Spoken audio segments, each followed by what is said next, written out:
স্বামীর মৃত্যুর খবর শুনে কাঁদতে কাঁদতে রাহুলের গ্রামের বাড়িতে ছুটলেন প্রিয়ঙ্কা। তখন যেন রাহুলের সঙ্গে কাটানো হাজারো স্মৃতি প্রিয়ঙ্কাকে তাড়া করে বেড়াচ্ছিল। ভিউয়ার্স, জনপ্রিয় অভিনেতা রাহুল অরুণয় বন্দ্যোপাধ্যায়ের অকাল মৃত্যুর খবর শোনা মাত্রই কান্নায় ভেঙে পড়েন তার স্ত্রী অভিনেত্রী প্রিয়ঙ্কা সরকার। খবর পেয়ে প্রিয়ঙ্কা দ্রুত রাহুলের গ্রামের বাড়িতে ছুটে যান। চোখে জল, বুকে অসহ্য যন্ত্রণা নিয়ে তিনি পৌঁছান সেখানে, যে বাড়িতে একটা সময় তাদের হাসি, আনন্দ, ঝগড়া, মান অভিমানের অসংখ্য স্মৃতি জড়িয়ে আছে, সেখানে আজ শুধুই শূন্যতা। প্রিয়ঙ্কা কাঁদতে কাঁদতে বলেন, এভাবে চলে যাবে ভাবিনি। আমাদের হাজারো মান অভিমান, ঝগড়া আবারও মিটিয়ে নেওয়া, সবকিছু যেন চোখের সামনে ভেসে উঠছে। রাহুল ছিল আমার জীবনের একটা অংশ।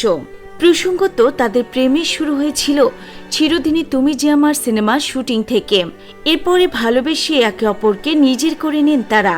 বিয়ের মাত্র 1 বছর পর তাদের ঘর আলো করে আসে তাদের একমাত্র সন্তান সহজ। জীবনের উত্থান পতনের মধ্যেও তারা একে অপরের পাশে ছিলেন।